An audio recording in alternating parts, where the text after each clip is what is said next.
Hey everyone, I hope this podcast and my blog and books have been helpful resources for you and will continue to be. But if you've been struggling with a chronic health problem and are feeling stuck, consider coming to work with my team and me at the California Center for Functional Medicine. We work with patients all over the US and have experience treating a wide range of conditions, including GI problems, autoimmunity, hypothyroidism, cognitive mood and behavioral issues, weight gain and metabolic dysfunction, and more. Our unique model teams clinicians with nurse practitioners and health coaches, all of whom are trained in my ADAPT framework approach to provide a high level of care to our patients.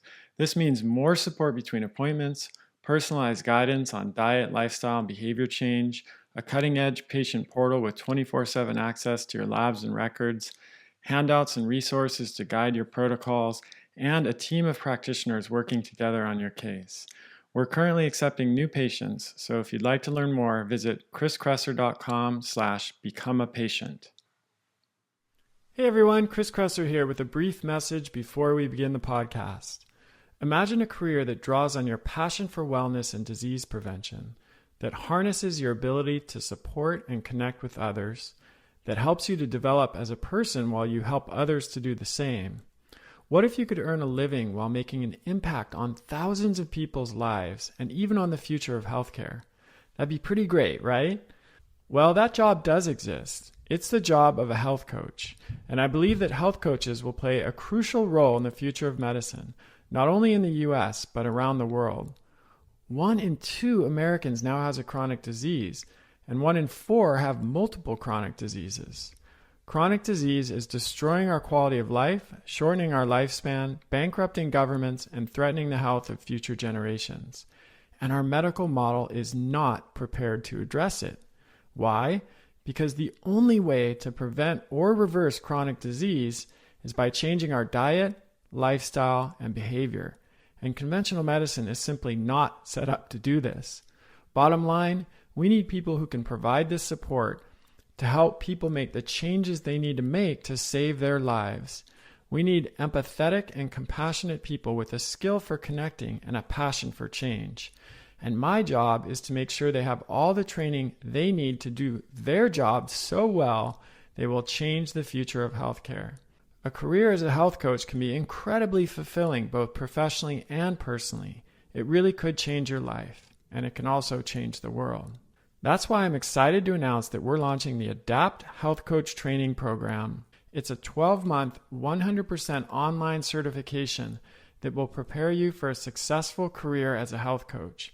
It includes training in core coaching skills, functional health, ancestral diet and lifestyle, and professional development. And it's unlike any other health coach training program currently available. To be notified when enrollment opens and to learn more about the program, visit kresser.co/success. That's KRESSER.co/success. Now on to the show. Hey everybody, Chris Kresser here. Welcome to another episode of Revolution Health Radio. This week I'm really excited to welcome Dr. Kirk Parsley as a guest. Dr. Parsley is a former Navy SEAL, a physician for the SEALs, a health and sleep optimization consultant, and performance enhancement coach for some of the most driven achievers on the planet. I've known Dr. Parsley for several years. He is a wealth of knowledge when it comes to sleep and the impact of sleep on performance. And because of his work with the SEALs and other high-level athletes, he has some real on-the-ground nuts and bolts wisdom in these areas that I've relied on for many years. He's been a member of the American Academy of Sleep Medicine since 2006 and has served as Naval Special Warfare's expert on sleep medicine.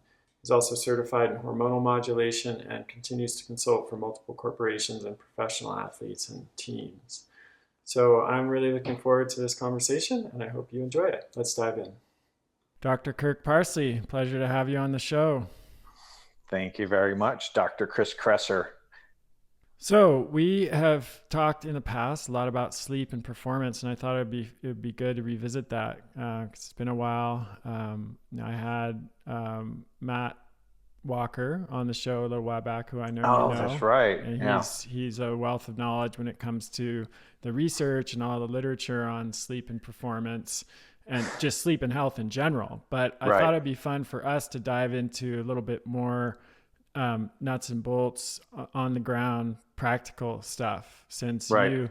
you've have this incredible experience working with a population of people who are extremely high achievers, like with the SEALs, and then other high performing athletes and members of the military that you work with. And so maybe you could just start by telling people like how you got into this work and got interested in sleep and the connection between sleep and performance, and maybe, how that evolved in your work with the SEALs. Yeah, sure. So, I to fill in the background. So I was a Navy SEAL right out of high school. Then I got out and went to college, went back into the military when I started medical school. I went to the military school in Bethesda, and that, anything in the military, any contract pay, you basically pay back with years of your life in that profession. And so there was an 8-year commitment after that. And I figured I would be able to get back to the SEAL teams and kind of get back to my community. I was very well steeped in sports medicine and ortho, and really figured that's what I was going to do. And I got there really with the intention of doing that. I got there right at a time where they just funded an initiative to build our first sports medicine facility and hire our first nutritionists and exercise physiologists and strength and conditioning coaches and PTs and athletic trainers and all this stuff. And it was great. Like, just had this fantastic opportunity to see that sort of niche and the need of the community fulfilled. And, we brought in ortho rounds and pain rounds and acupuncture. And so eventually I became the guy, or, I was the least qualified sports medicine slash ortho kind of guy around. And so in military fashion, they just put me in charge of managing that. And, well, now you're in charge of everybody smarter than you. I'm like, all right, great. That'll be perfect. Trial by fire. I make sure I'll tell them what to do. So what happened was, guys would come in my office, and, being a SEAL is a lot like being a professional athlete, in that it is performance based and there are medical clearances to be able to do it. And if you're not physically able to do the job, obviously they won't let you do the job. But if you aren't medically cleared to do the job, they won't let you do the job either. Right. And just, a lot more so than with athletes, there are a ton of disqualifying things for SEALs, because they may have to be out in austere environments for a prolonged period of time with no medical coverage, no medical help, true medical help other than just like emergency trauma care. And so they can't be on medications that they're dependent upon. So just about everything is disqualifying. Blood pressure medicine can be disqualifying. Any type of antidepressant can be disqualifying. Right. There's just all sorts of things that if they can make the case you're dependent on that, they aren't going to allow you. They're not going to take the risk of having you out there. So there's so many reasons for these people to be in peak operating condition, so to speak. Right. Right. But of course, guys do have problems, and then they're afraid to talk to anybody about their problems, because if they say the wrong thing, that could be it. They get put on the bench. And so I had an additional layer of trust built in, because I'd been a SEAL. I'd been a SEAL recently enough to where there were a lot of SEALs still there that I had been a SEAL with, which matters probably just as much, if not more, because I had a good reputation amongst the guys who knew me as a SEAL. And so they figured they could trust me, and they came in and started telling me this litany of problems that they had, which you would expect to hear from 45 to 55-year-old burnt out executives, but you're hearing it from a 28-year-old Navy SEAL with 6-pack abs, right? Yeah.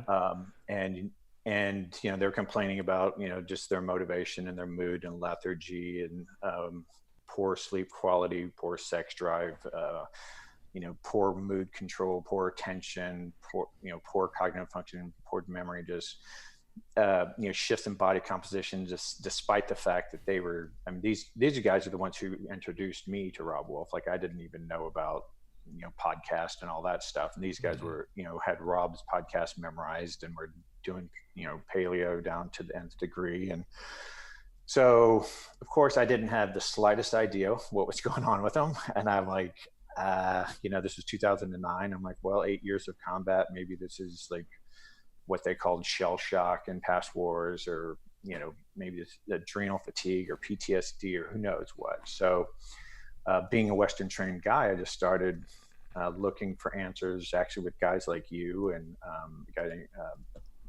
Edward Lichten and Mark Gordon, who is really into hormones around TBI, training with, the integrative functional medicine kind of groups, and trained with a few people who specialize in adrenal fatigue. And I was trying all of that, and I was doing like some, IV drips, and I got in trouble for that because apparently that's beyond my scope as a doctor to give somebody a Myers cocktail. So I was told to cease and desist on that. Mm-hmm. I couldn't recommend any type of voodoo like acupuncture or, let's say, Rolfing or float chambers or like IR saunas. I couldn't recommend any of it. I was just like shut down from all of that. Yeah. But so anyway, the one thing that did kind of stand out to me, and I don't remember how many patients in, but it took a while for it to stand out to me, was a guy mentioned that he took Ambien every night to go to sleep. And I thought, crap, I wonder what that is. And being a doctor, I'd never had a class on sleep. I didn't know anything about sleep. I went to the medical literature. It's like somebody can't sleep, you teach them some progressive muscle relaxation and tell them to, engage in some sleep hygiene, like 3 basic things. And then if that doesn't work, give them Ambien. And if that doesn't work, give them an antidepressant. And if that doesn't work, give them like a sedative. And if that doesn't work, give them a hypnotic. And if that doesn't work, give them an antipsychotic. Antipsychotic off label. Drug them to sleep, right? Yeah, I'm like, okay, all of those are disqualifying. Thanks for the not going to help you. The advice, but that's not going to work. And because I had all of these, because I trained with such a disparate group of non-traditional people, I was just doing this enormous set of blood work, which I also got in trouble for because it wasn't specific enough. And but I literally like pulled every biomarker I possibly could in those days. And they all had low testosterone, they all had low growth hormone, they all had really low anabolic. Pretty much all metrics of anabolic behavior were increased. All catabolic was decreased. Oxidation was increased. Inflammation was increased. All of their insulin sensitivity markers were, sort of peri-diabetic, even though they're ripped up and young. And like I said, I didn't know, but when I started researching what happens during sleep and why we sleep, and I saw all this hormonal regulation, and what I wanted to do, obviously, when I first saw the hormone dysregulation, is go, oh, easy, just give everybody hormones, put their hormones back into place, and they'll be fine. But as you know, there's big cost to that, and the military wouldn't have let me do it, obviously, anyway, since I couldn't give IV drips. So I said, well, let's see what we can do by getting people off of sleep drugs. And so, I worked with. I was working with obviously a really great population that were very fastidious. They would take notes. They would come in and talk to me every day. They would report everything. They helped me kind of work out a supplementation stack that would allow them to sleep without using Ambien. Then, got them to back off the booze. Didn't make them not drink, but don't drink yourself to sleep, and don't drink any closer to bed than you kind of have to. And then I was giving them DHEA and zinc. Zinc is a aromatase inhibitor, and DHEA is a dedicated pathway for testosterone, and then added some pregnenolone. And all of a sudden, these guys, all of their labs were restoring over the course of about 6 months. Like, all their biomarkers were coming into what you would expect them to look like, and the vast majority of their symptoms were going away. Now, there was some TBI stuff in there as well, obviously, and probably some traumatic injury stuff, and neurological disorders that have come from blast and other things like that. So it wasn't 100%, but I did get 100% of people off of Ambien who wanted to get off of Ambien, and they all felt, and performed a lot better. Mm-hmm. And they would allow me to talk to the SEAL teams, to the SEALs about my findings, in hopes of motivating them to take sleep more seriously and to get off of sleep drugs and all of that. And I motivated them really through talking about performance and testosterone and, growth hormone, because these are things they knew about. This made a lot more sense to them than talking about prefrontal cortex functioning and all that other stuff. So I just honed in on performance. And, now I'm just like the sleep performance guy.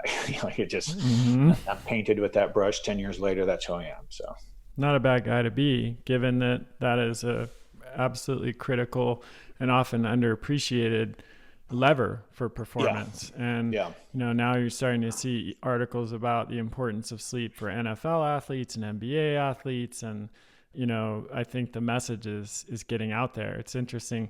The military is often far ahead in a lot of areas like of technology and research and development, because they're pushing the boundaries of human performance. And yeah. so some of this stuff becomes evident in the military before it's even evident in like the general population.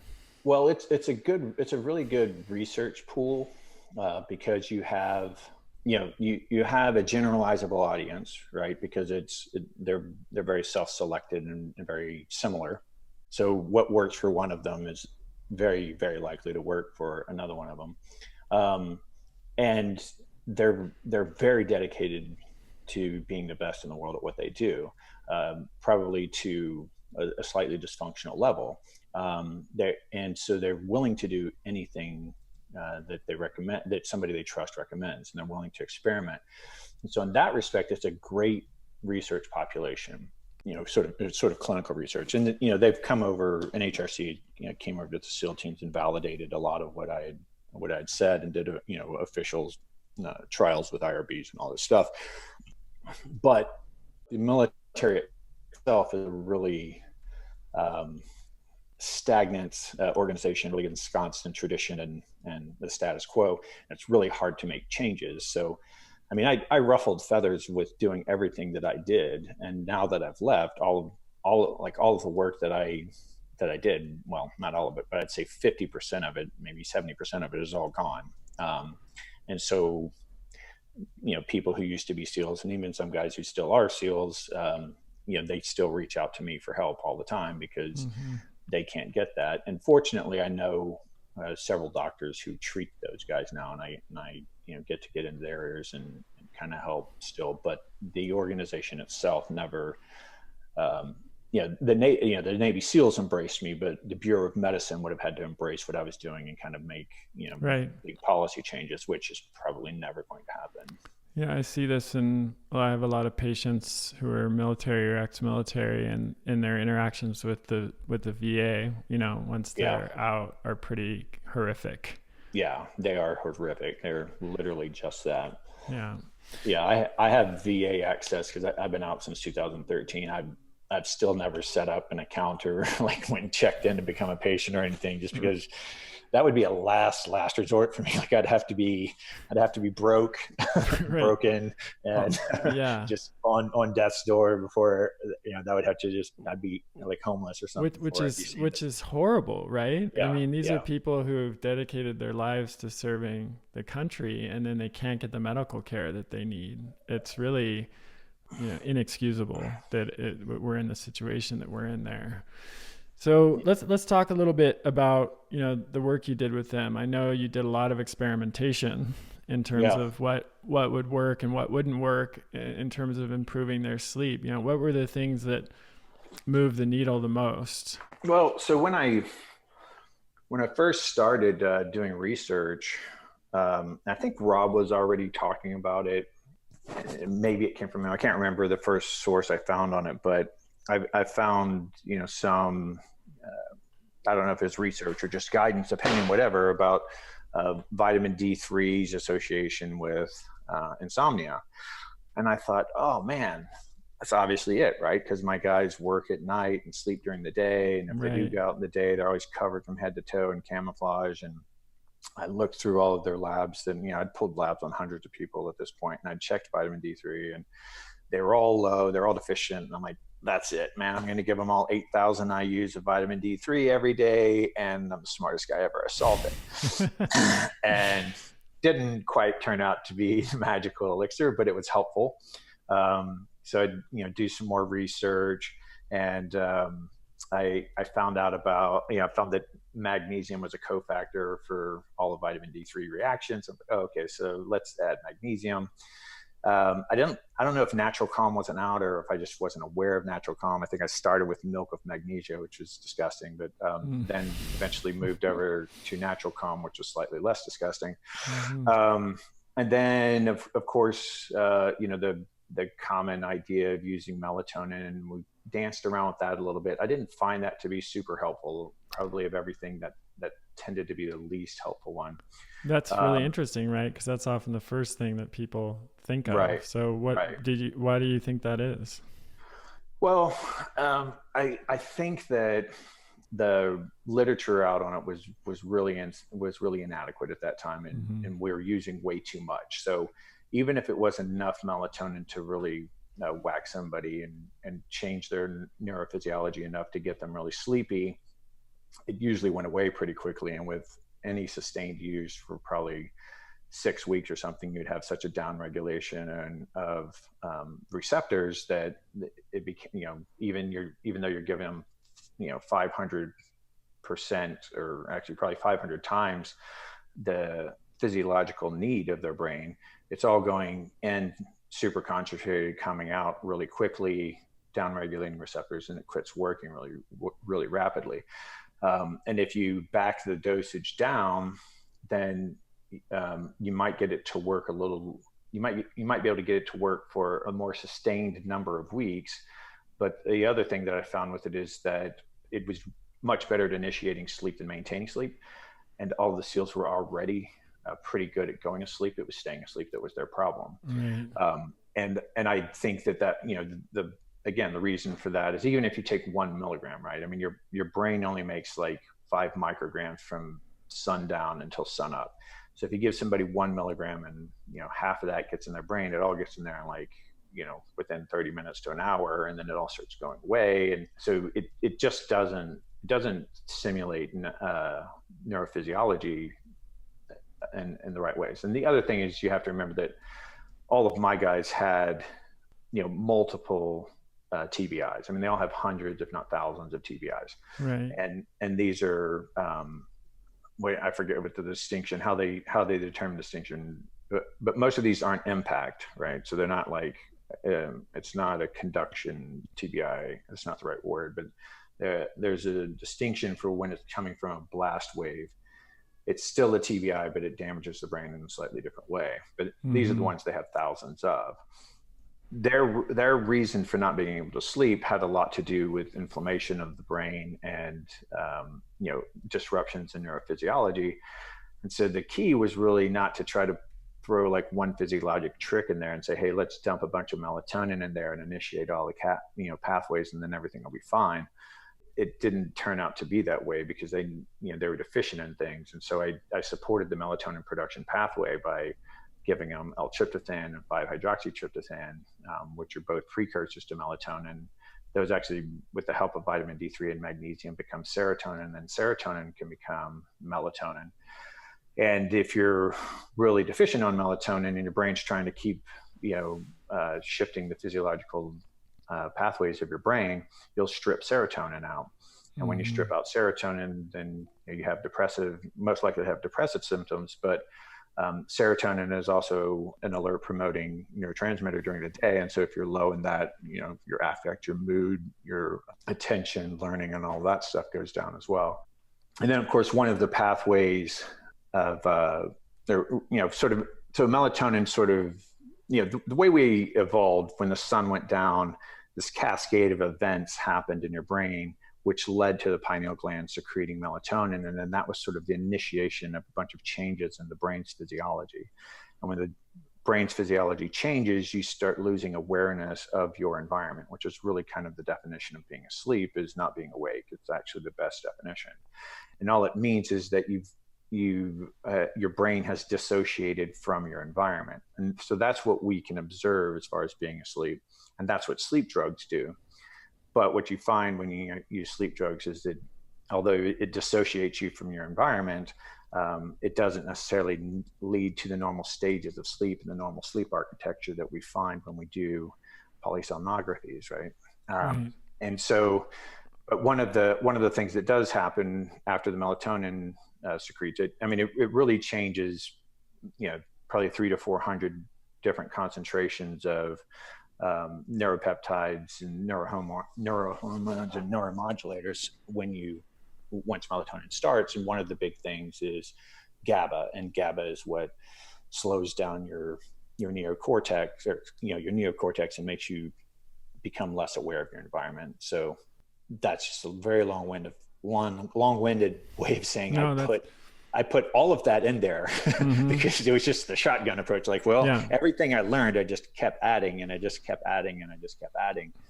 And then right towards the end, so this is over about a 4-year period, and right towards the end, I learned about phosphatidylserine, which is decreased cortisol, decreasing stress hormones, decreases norepinephrine and epinephrine in prefrontal cortex, and gets rid of that anxiety insomnia, initiation insomnia. Which again, for the SEALs, there's a really clear reason why big muscular men can fall asleep really easily. So their insomnia is usually after their first sleep cycle. But I found if I could decrease their stress hormones, then they had a much better chance of sleeping through the night. And if they could get through 2 sleep cycles, they could almost always sleep throughout the night. So what did you see happen with these guys as their sleep started to improve? What did they report back? Well, actually the first thing, the most common comment I got was usually after about a week to maybe 2 weeks of getting really good sleep. And these are people who have, they've drank the Kool-Aid, and they're like, yes, I'm going to make sleep my number one priority. And then somewhere around a week or 2 weeks after, and this is still true with my private consulting clients today, the most common comment I get is like, it's like somebody turned the lights on. See, the world just seems so much brighter. Like colors are more vivid. Everything is much more digestible and understandable. Like their visual fields don't seem as scattered and hectic and confusing. And, they notice that their mood's back up and their motivation's back up. I mean, these are dedicated guys. So they're going to get up in the morning and they're going to go work out. They're going to crush it. They're going to work hard in their job. Doesn't mean that they're going to feel like doing it though. Right. So they're kind of grinding through it. And now all of a sudden it's like, hey, I'm not grinding anymore. Like I actually feel like doing this. And then they'll see shifts in, their cognitive functioning, of course. That comes actually one of the best rewards of getting good sleep is, your cognitive functioning increases drastically. Like every single day you get a good night's sleep. So where you'll look back after 2 weeks of good sleep and look back to how you were thinking 2 weeks ago and go, what the hell was I thinking? Like, how is that even me? So really, the first most common comment is, it's like somebody turned the lights on, and then probably a month or two into it, it's like, I didn't really realize how much I'd lost myself, and I feel like I'm getting myself back. Right. And so this was across the board. And then of course I was chasing it with blood markers, and, they were all going up to very age appropriate, sex hormone levels. Their inflammation and oxidation was decreasing. Their insulin sensitivity markers were all like re-regulating. Their cholesterol was re-regulating. Like everything just really fixed itself. And these guys did this. But you have to keep in mind, these guys were already exercising well, and they were already eating well.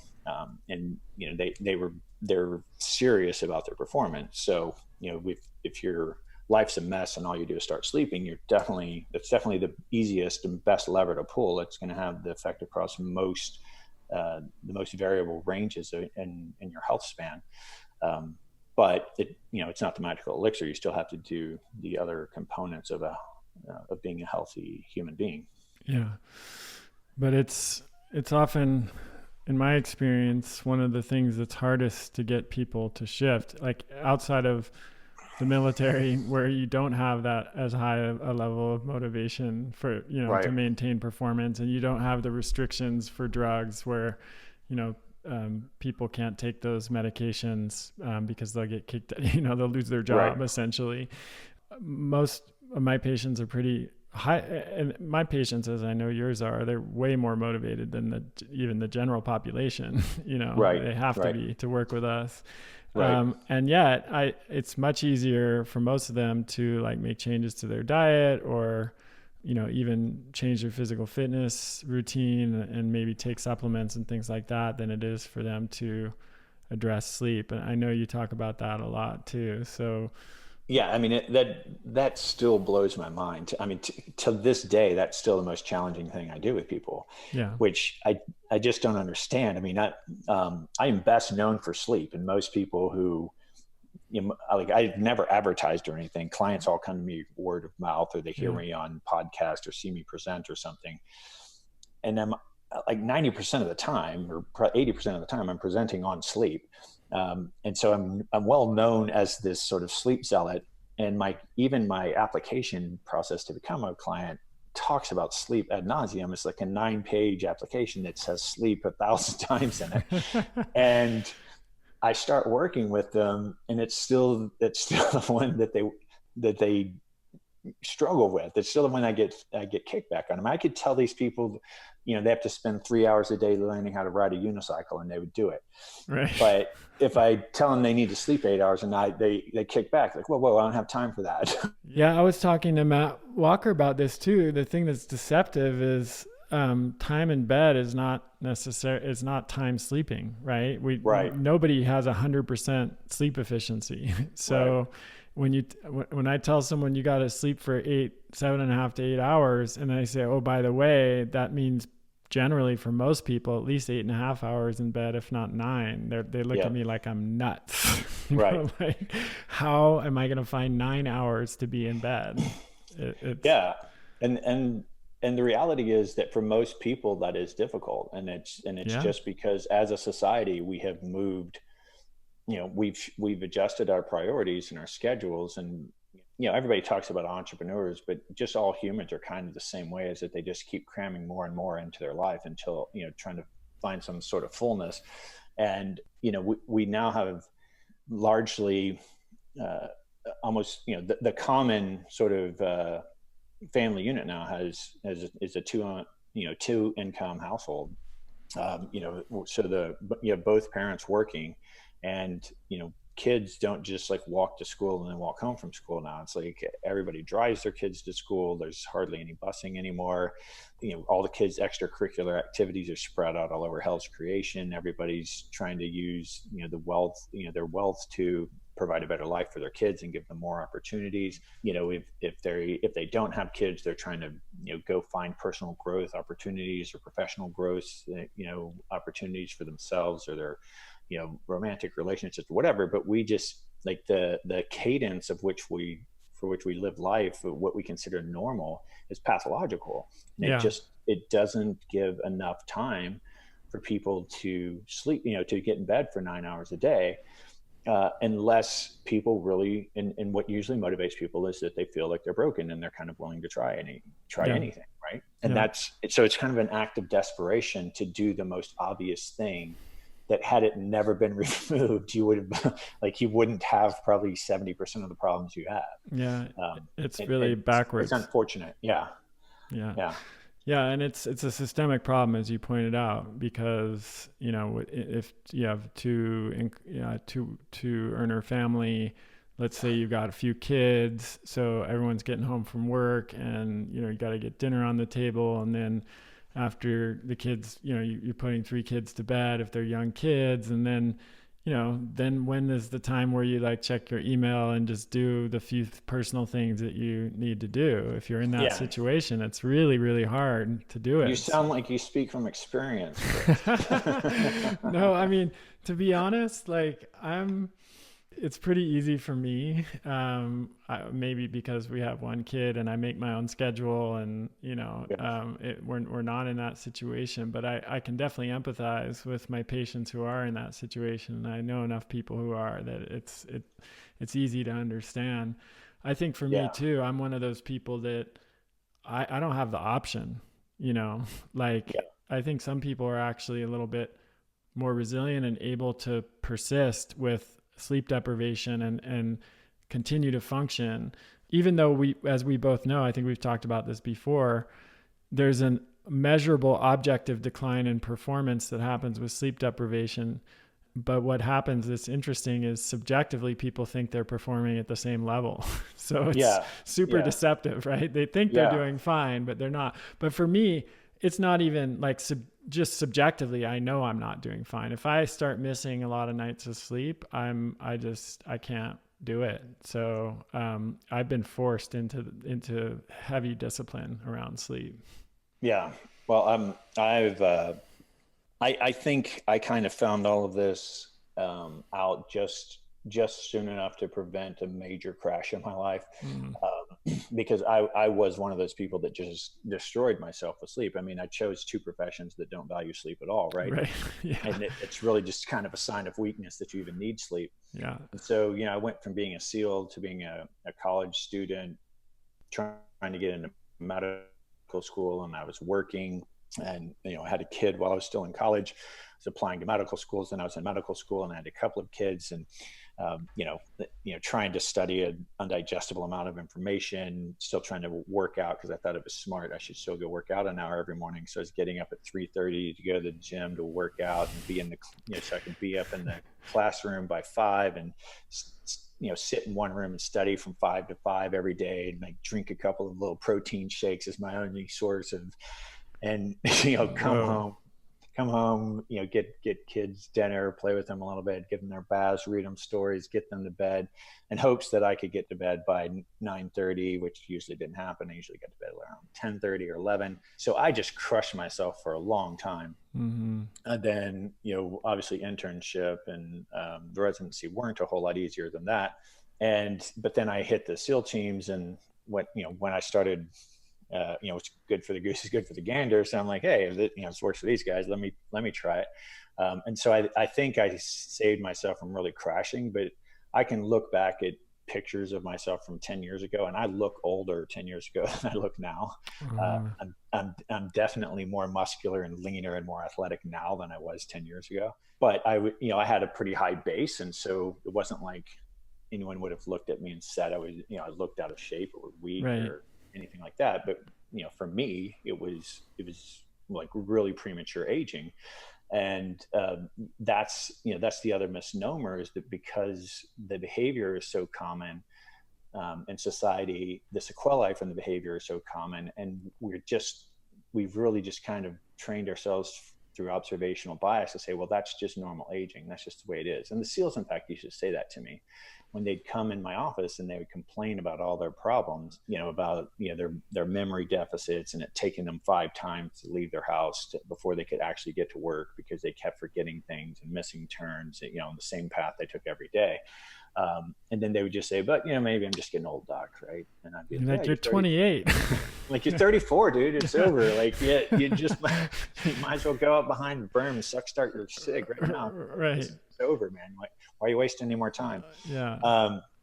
So I think that a lot of people just associate, that foggy kind of, I don't know, incompetence isn't the correct word, but, just sort of that cognitive decline that isn't even pathological yet. But I think if you told somebody that, if you describe somebody who is really energetic and hard hitting and getting after it and doing some amazing things in the world, most people wouldn't picture a 55-year-old. They would think, oh, that's probably a 35-year-old, right? Or maybe a 45-year-old max. But it can be, like, it could be a 55-year-old. It could be a 65-year-old, right? The health span is what we have the most, most opportunity with right now. Yeah. I believe the lifespan, I believe the life extension stuff, it will come around to a significant degree. And I know there are some gains in that, but if you want to look at just sort of the general population of America and what's available to everybody without big expenses and tons of research and all of that other stuff, and proving the health span is like how healthy you are during your lifespan is the most approachable challenge. And to me, the first pillar of that, the foundation of that, really, I think Matt Walker said something like, sleep isn't even a pillar. It's it's the foundation that the other pillars stand on, or something. Right. Yeah. And I agree with that completely. I mean, I agree with just about everything you said. He's a brilliant guy.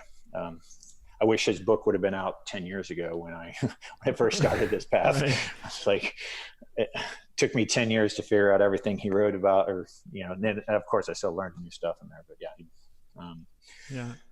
Yeah. Cool. Well, this is super helpful. I mean, I know for some people, they're like, yeah, tell me something I don't already know. But I still do think there are a lot of people who don't really fully grasp the importance of sleep. So I'm going to keep talking about it.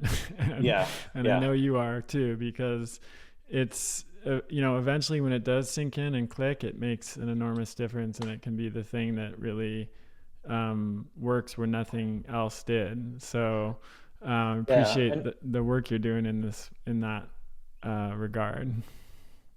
thank you. I mean, I am optimistic about it, even though people are really reticent to try it. There is the benefit. The one thing that sleep advocacy has going for it is that the differences are the difference in performance and subjective experience of life are so profound, and they're so immediate, that it's a really motivating experience to just prioritize sleep.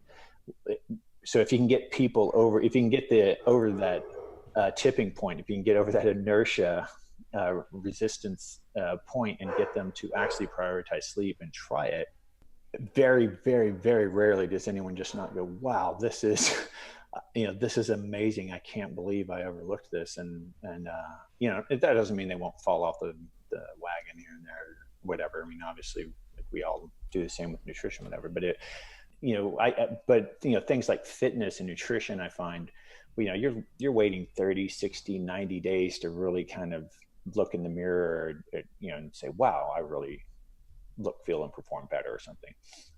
Sleep, it's like a week, Right. And people know, I mean, really one good night's, well, usually if you're really sleep deprived, you'll probably feel worse after a couple of good nights. But one, like three to four consecutive nights of really good sleep, most people feel amazing. And then a week to 10 days of really high quality, quality and duration of sleep, it's a life changer. And it's and if you get people my age, and a lot of my clients are around my age, they really haven't had that experience since they're in their 20s. And I hear that all the time too. It's like, man, I feel like I did in my 20s. Like I wake up like I feel like I sleep like I slept then, and I wake up feeling like it, and I can't. I forgot how energized I felt. I forgot how much my body didn't hurt. All of these sort of things that you've just grown to be normal, usual, age associated. People talk about their memories all the time. They're like, man, all of a sudden I can remember things that I haven't been able to remember for 10 years. And it's effortless, and everything's just coming to me. And I'm like, yeah, man, you're just, you're getting rid of inflammation in your brain. Things are working better. You're forming more, you're rebonding a bunch of neural pathways that you haven't been using. Circulation to your brain's increasing. There's a lot of good stuff going on there. And the brain reacts very quickly, as evidenced by like a stroke or something, right? Like 2 minutes of ischemia, and you change who you are as a person. Absolutely. Yeah. Well, I've been a big fan of the sleep formula you put together for a number of years. I take it myself, and I recommend it. It's one of the first thing we recommend to patients, because I like that it's just got low doses of most of the nutrients, and just supporting the body's natural physiological pathways rather than the hit you over the head with the hammer kind of approach. And I know it's evolved over time too, and has gotten better as you've learned more and developed more. So tell people where they can learn more about that if they're interested. But they can go to my website at Doc Parsley, like the herb, Parsley, docparsley.com. The product is called Sleep Remedy. You can just Google Sleep Remedy, because if you go to sleepremedy.com, that goes to my website as well. I mean, there's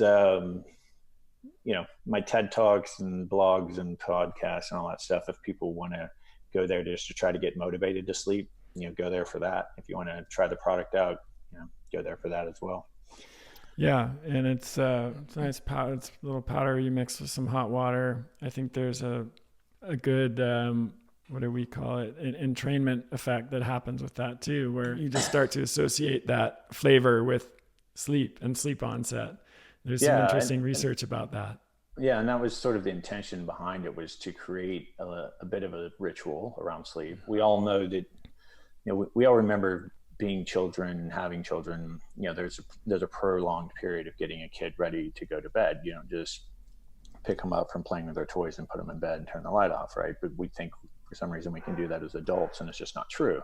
We need some sort of wind down process ourselves. And I forget why there's some sort of legal reason, I think, where they said don't put boiling water on there. But I like boil a tea kettle, and I pour it in a cup, and we have the lavender now, which is kind of like associated with sleep. And I get a lot of trolling kickbacks about how lavender is estrogenic and all this. I'm like, it's not really lavender. So settle down. It's lavender flavoring. Yes. Yeah.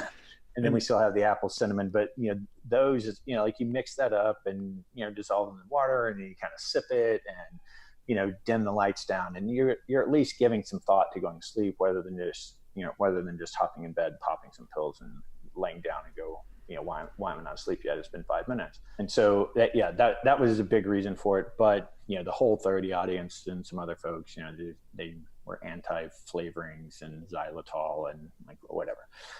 And so we made some capsules out of it. But I mean, it's not that I would say don't use them. It's not that I dislike them. I just don't think they're as good of a pathway as the drinks itself. Yeah. But if it helps, it helps. Use whatever you're willing to use. Absolutely. Yeah. All right, Kirk, good to talk to you as always. Thanks for coming on. And likewise. So sleepremedy.com, docparsley.com to learn more. And if you want to try the formula, and we'll talk to everyone next time. Thanks for listening. That's the end of this episode of Revolution Health Radio. If you appreciate the show and want to help me create a healthier and happier world, please head over to iTunes and leave us a review. They really do make a difference. If you'd like to ask a question for me to answer on a future episode, you can do that at kriskresser.com/podcast question. You can also leave a suggestion for someone you'd like me to interview there. If you're on social media, you can follow me at twitter.com/kriskresser or facebook.com/kriskresser L.A.C. I post a lot of articles and research that I do throughout the week there that never makes it to the blog or podcast, so it's a great way to stay abreast of the latest developments. Thanks so much for listening. Talk to you next time.